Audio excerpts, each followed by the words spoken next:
Hey, what's up? This is Janko. I just went through my comments and got a comment from Conrad, and I thought, why not answer it with a little short video where I actually show it, just quick and dirty.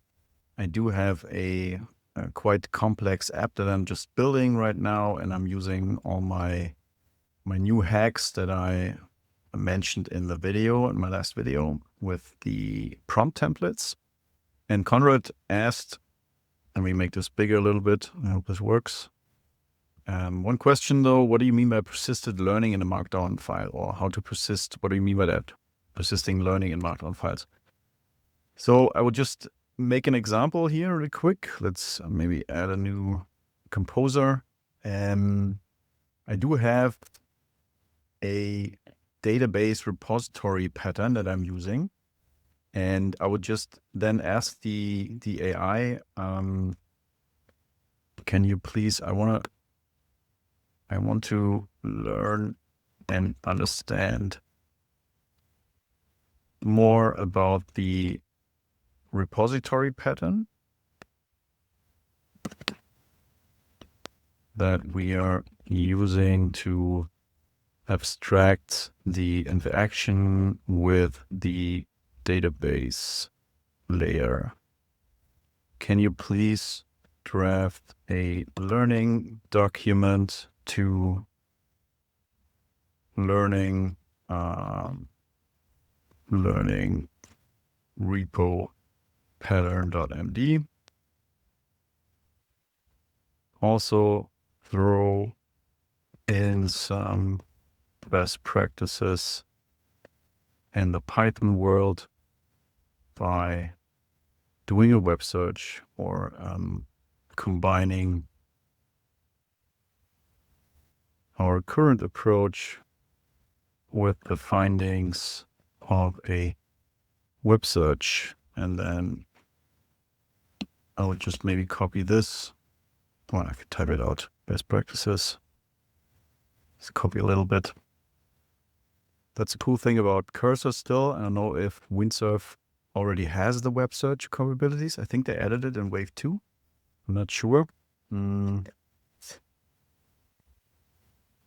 Consolidate best practices for repository pattern in Python. And then off it goes. And what should happen, let's see, is that it A, will search the web, B, it will look through our code, and C, identify how we're doing, how we're using the repository pattern right now, combine the first two parts, and D, consolidate everything in one learning Markdown document that you then can use for your personal learning. And as a second order effect, you can use that in future code projects as sort of one atom of a knowledge base that your AI agents would have access to, right? Be it in Cursor. Now we have a right access. Yeah, we need to create the learning. I should have maybe not started it with a slash. Let's see, those are game plans. Let's actually close all the folders here, so we should see learning pattern coming up.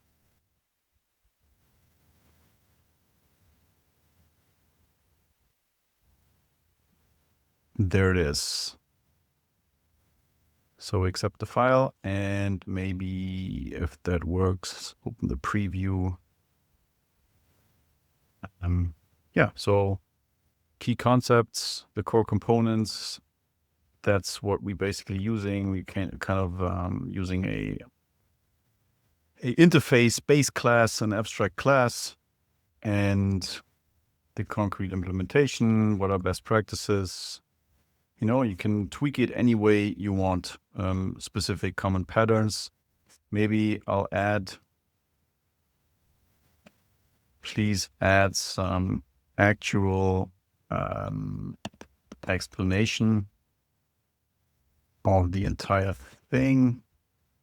and how we are using it in our code project. I'm new to this. You are my software engineering tutor. And then it should go and add to this document. I think there's hot reloading, so we should see, maybe let's make that a little smaller. We should see the effects rendered as well right away. And for me, while it's doing its thing, for me, that's just a great thing of, I don't know what the better, not as martial way of saying this is, but to kill two birds with one stone. I think that's how you say it in English. By getting things done and learning while you're doing it, right? So we should probably have something here up top. What problems are we solving? Right, so much more explanation. Maybe add a visual representation of how we are using this pattern in our project. Please.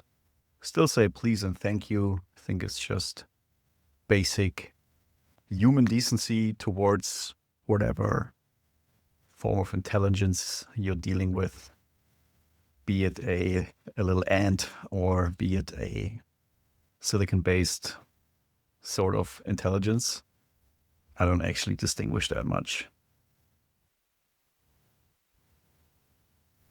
And so we're adding this, and you see in some graphical way, right? Your mileage may vary. Obviously, we could also bring in Mermaid maybe as visualization layer and data flow. I think that's maybe better. That's quite good. I mean, it's not probably better looked at in the raw document. But here's what's happening, and yeah, you see some UML-infused representation of what's actually going on, what components we have. And that's what I mean with persisting stuff to Markdown to learn from it. So I hope this clarifies the question, hopefully in an engaging way. Thanks for the question. Thanks for the comment. I love to engage with you guys and girls and bots or whatever, whoever comes along, whatever comes along. And yeah, hope to catch you in the next one. Peace.